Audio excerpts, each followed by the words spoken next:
Alibonge igama lika Jesu Kristu. Amen. Ayibonge inkosi yafa yavuka. Amen. Alibonge idwala lensindiso yethu. Hallelujah. Akabonge usokulunga. Amen. Akabonge usonini nanini. Amen. Akabonge umdala kunezinsuku. Hallelujah. Akabonge osezulwini. Hallelujah. Akabonge osemhlabeni. Hallelujah. Akabonge ukithi. Amen. Ohamba nathi. Hallelujah. Onathi. Amen. Othe uzoba nathi. Jesus. Yoze kusepheleni kwezwe. Oh yes, Lord. Igama lakho uAlpha. Amen. Athe uAlpha bese ba uOmega. Yes, Jesus. Igama lakho unginguye abe Hallelujah. unginguye. Ugama lakho ungikhona. Owayekhona ekuqaleni osekhona namanje oba khona Yes, kuzibe phakathi. Jesus. uNkulunkulu ongazeli akalali, Hallelujah. akafi, akaguli, akakaze admithwe eKing Edward.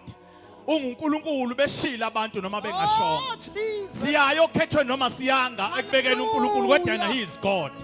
Alibonge igama lika Jesu Kristu waseNazaretha. Wadala izulu wadala umhlaba. Wadala okubonakalayo nokungabonakali. Hallelujah. Umnikazi wenyama yonke idwala lensindiso yethu. Umafohla umavula kuvaliwe. uNkulunkulu ongunaphakade. Awukhona phakathi kwethu nasebusuku. Alibonge igama lika Jesu waseNazaretha. Noma amakhosi angakhona kodwa akekho ofana nenkosi yethu ngoba yanqoba ithuna, yanqoba konke, yanqoba ukufa, yanqoba inhlupheko, yanqoba indlala, yanqoba konke, yanqoba iqalekiso namabhadi namashwa. Oh Jesus. Alibonge igama lika Jesu Kristu. Akabonge uJesu ophilayo, akabonge uJesu obuyayo, akabonge uJesu olungile, akabonge uJesu onomusa, akabonge uJesu onothando, akabonge uJesu ovula iminyango evalekile. Hallelujah. Ake ngibona abantu basezulwini abathi noma engabonwa kodwa siyamkhonza. Hallelujah. Mandele bosha khathala mahaya. Ake ngibona abantu basezulwini abathi noma bangambiza ngomlungu kodwa thina siyamkhonza. Hallelujah. Alibonge igama lika Jesu. Okuyena yedwa ogazi lakhe lachitheka. Abanye bachitha amagazi elwane kodwa yena yedwa elakhe igazi lachitheka. Oh yes, Jesus. Sitting on the right hand of the Father. Hallelujah. Uyena osithandazelayo.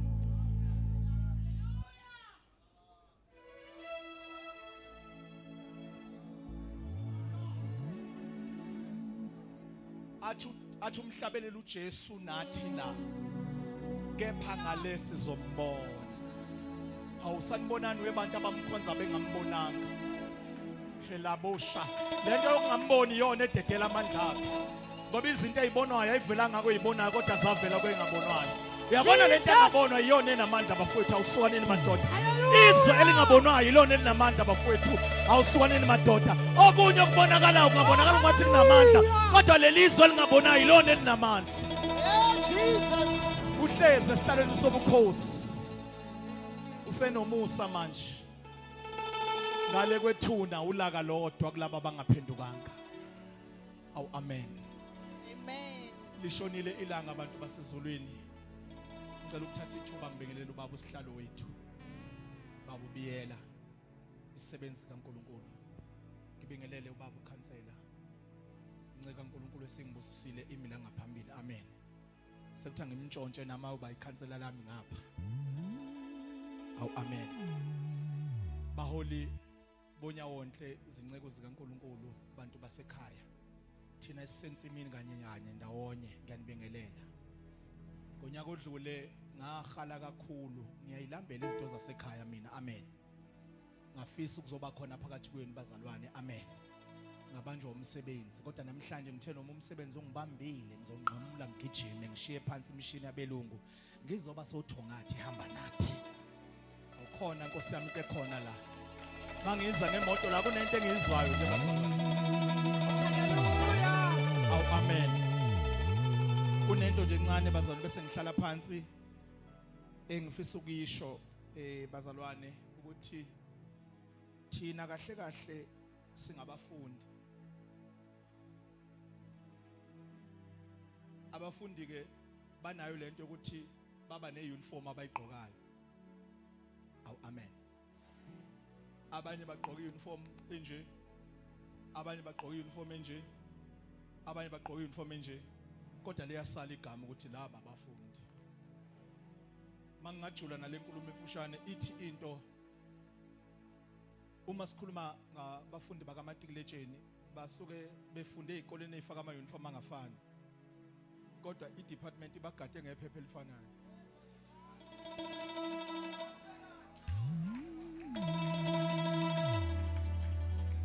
Ngiyezwa kulabo abasazoshumayela kuzothandazeka la ngizwe impela ngiyawezwa amandla. Yabona baholi bami inhliziyo yami isho nje nangale ukuthi ngisebenza emsakazweni into ithi meke sabamba le ukuthi sabafundi sigadwe i-department nephepha elilodwa.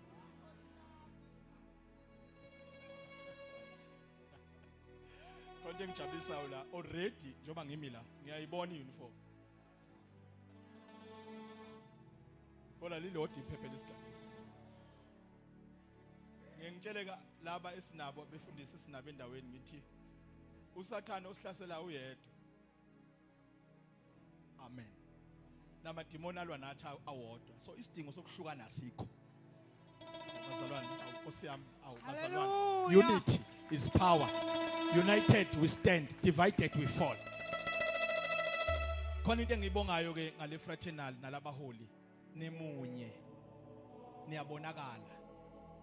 And futhi ngalobu bunye enibukhandile baholi bami zinkulu izinto ezizokwenzeka ngane emhlabeni. Ngoba enye yezinto baholi bami uSathane enza sure ukuthi mayifuna ukuhlasela imindeni afuna ukuhlasela imiphakathi udivide abefundisi. Yazi badivide kanjani? Athi omunye isonto lami lingcono. Athi omunye thina singcono sishaya lezi insimbi. Athi omunye sikhuluma isingisi la, athi omunye kunje, athi omunye kunje. Webazalwane sabafundi. Lilodwa iphepha elisibhekile. Awungamtshela makhelwane mfowethu lilodwa iphepha elisibhekile.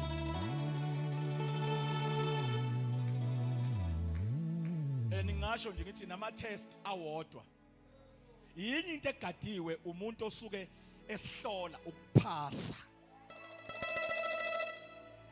Uthi umpostoli Paul ngikulwile ukulokuhle. Ngoba khona ukulwa okungekuhle bese kuba khona ukulokuhle. Abese ethi ngiliqedile ibanga. Awubazalwane bami awulento yokuhlukana ivelaphi, lento yokuhlukana ivelaphi. Ivelaphi bazalwane bami, ivelaphi lento yokuhlukana ivelaphi. Ivelaphi lento yokuhlukana. Kwangathi utho ngathi belingathelela iKZN thelela iSouth Africa ngeunity of amabandla, unity of the churches. Baza sengizosuka la ngaphambili ubunye bamabandla. Umhlaba mncane ulinde ubunye bamabandla. Umhlaba mncane ulinde ubunye babefundisi. Mncane umhlaba mncane, yazi mncane. Hey utho ngathi ke lincane kakhulu bazalwane. Lungagoqwa nje amabandla awu2. Gone. Ngoba unalento futhi bazalwane bami ngizobingelela nje mina akuningi bakhona abashumayeli. Lento uthi umisile abathile ukuba abanye babe abelusi abanye abavangeli yabo wayisethe uNkulunkulu bafana yakhe wawubeka no coach umoya engcwele wa identify abadlali base groundini lasemhlabeni ungaxakeka nje bafana isixabana yodwa egroundini kudlala ngeke iwine bazalwane. So nginikhuthaza ngamazwi ukuthi asiqhubekeni sibe munye maKristu. Silindiwe ekhaya. Silindiwe ekhaya bazalwane. Beyiceleni lento ukuthi angisonti nawe asingene eminyango odwa wesonto kodwa sibambaneni bafowethu.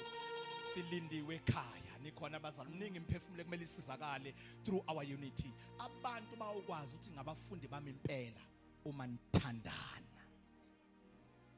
Cela nje ukushola amazwi bese ngihlala phansi. uNahum chapter 4 verse 6 ngeke ngisasho ukuthi into eyiningi bazalwane bese ngihlala phansi. Amen.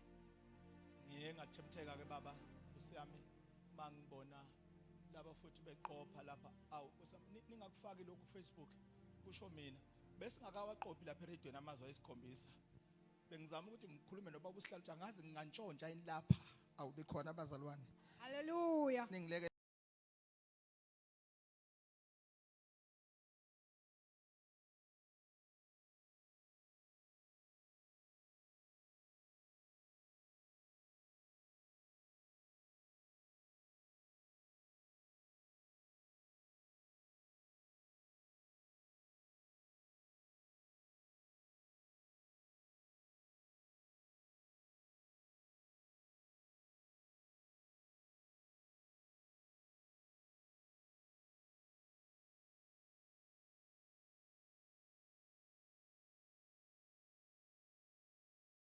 nto lapha siyayikhanda nathi siyayihlanganisa mangahle ingangeni mawushaya isingisi ngiyakuthiphisa njalo amen bazalwane uMalaki chapter 4 verse 6 ubuthini bazalwane ngazi khona ungasifundela mhlawumbe usayithulile ngisho njalo uMalaki 4 verse 6 lo mfundisi wakaSimelane ayahlupha ngihlale phansi bazalwane uMalaki 4 verse 6 ngiyaxolisa kakhulu uMaKristu ngiyaxolisa ukuthi uMalaki wasokwaduma ngeyishumi manje ngibona ukuthi somakuqhubeka bazalwane kodwa iwona bazalwane engiwufunayo uMalaki 4 verse 6 amen uverse 6 nje siufunde bazalwane yeah Uyakuphendula izinhliziyo zawoyise kubantwana nezinhliziyo zabantwana koyise funa ngifike ngishaye izwe ngesiqalekiso amen kuleli minute nje ngicele kubaba usihlalo ukusho lokhu ukuthi phakathi kwezinye zezinto uNkulunkulu angithume zona ukuhlanganisa ubaba nendodana biological amen ngihamba ke nginalowo umsebenzi nalowo mshikashika esengizocela kubuholi nabazalwane bonke abakhona bangelekelele ukuthi lo msebenzi uqhubeke ngoba kuningi okwenzakalayo phakathi kababa nendodana indodana ikhula yodwa ubaba akekho abantwana bethu badliwunga balapha eminyango abantwana bethu babulala abantu abantwana bethu bayibulala angifuni ukungena kakhulu ama details abantwana bethu babafana kuningi okwenzakalayo but ke mawuzokhumbula kahle eTestament elidala ikhona instruction yokuthi akubulawe bonke abantwana babafana bese kuba khona kwiTestament elisha ngesikhathi uJesu ezalwa wakhishwa umyalelo ukuthi akufune wonke umuntu wesilisa abulawe so imission kaSathane uphumile to kill and destroy bonke abantu besilisa so ke bazalwane ngithunya umsebenzi kaFathers and Sons njengoba ngimphambi kwenu ukuthi ngihambe indawo nendawo ngikhuthaza ukubuyiselwa kobudlelwane phakathi kukababa nendodana ngomusa kaNkulunkulu ke ngizobe ngila uThongathi ngomhla ka27 masiqede nje iphasika kuApril njengoba ngilana nje ngivele eMtubatuba njengoba ngilana nje kade seMaritzburg njengoba ngilana nje iningi indawo esesihambile njalo ngenyanga kuba khona umhlangano la sihlangana khona ubaba nendodana ngenhloso yokuthi kufezeke leli vesi alibonge igama lenkosi lo msebenzi ngoqale ngo2009 kodwa ngenxa ukuthi nami ke uNkulunkulu wayesangithuma entabeni ngale eMaritzburg emaplazini ngokomsebenzi kaNkulunkulu nokuthi kwakufanele ngiqala ifamily waphoza lo msebenzi kodwa uNkulunkulu ensukwini zokugcina ubuyisile kabusha ukuthi angizokhuthaza ukubuyela kobudlelwane phakathi kababa nendodana labantwana bethu abalunge mabezokhula bodwa abalunge mabezokhuliswa omama kuphela khona izwi lomuntu wesilisa ekumele likhulume phezulu kwempilo yomfana ngoba abafana bamanje bakhula bodwa ingakho eminyango kunje ingakho ezweni konakele kunje so ke ngiyanxusa bazalwane ngiyanicela ngobuningi benu ukuthi ningithintela nje bonke abantwana babafana nobaba bafike nobaba babo sithi ke uma ubaba engekho akabe khona umalume afike naye uma umalume engekho akube khona umkhulu uma umkhulu engekho akufika ubhuti omdala noma ubani okhona emndenini omi njengobhuti omdala noma ngomuntu omdala oyiphimbo lomuntu wesilisa azolalela lezi indaba abaholi abasuke beyikhuluma number 1 siba nama professionals sibe nodokotela aphume surgery yakhe simcele nje siyacela umuntu kaNkuluNkulu yiza la into azosinikeza yona yini eyenza abantu besilisa mawuqhathanisa ngokwesibalo basheshe bashone mawuqhathanisa abantu besifazana information efuna idlulisele ebantwini nokwezifo nazo zonke izinto benginomkhaba mina bengingaka nginciphile manje mangiattenda lezi inkonzo alibonke igama lenkosi ngangena ejimini yalunga indaba so silanda abantu abakhuluma ngezomthetho ama legal expert akhuluma ngento yokuthi njoba sibone emajele egcwele kangaka abantu besilisa yini cause yini inkinga kahle kahle ngomuntu wesilisa indaba adale kangaka umonakala emhlabeni uzotshela ngokwezinkantolo nangakho konke bese sikhuluma ne psychologist ke egcineni ozobe sisinikeza ngesimo somqondo kubantu besilisa ukuthi kwenzakalani ngokama statistics yini eyenza abantu besilisa bazibulale babe baningi mawuqhathanisa nabantu besifazana zonke lezo zinto kwesikhuluma sithi ke iFathers and Sons gathering la suke sihlangene khona so besilana ke hamba nathi bazalwane sicelela phana ke ebandleni lika baba uTembe eAFM sicelile nje sizokhosela khona besingazi ukuthi kunaleli holo besingakhosela nala bonke igama lenkosi banje lo umsebenzi bazalwane uNkulunkulu angithume wona kodwa kakhulu engifuna ukuhlala ngakho phansi baba usihlalo ngiyafisa ukuthi ukusebenzisana kwethu kuqhubeke ngesingamba bazalwane ngisekhona emsakazweni uKhozi FM ngifisa abefundisi bonke bazwakala emoyeni bazwakalise izwi kaNkuluNkulu ngoba akekho umfundisi ongcono kunomunye siyafana God bless you Jesus. Sicela sishaya izandla ezinkulu bazalwane. Sicela sishaya izandla ezinkulu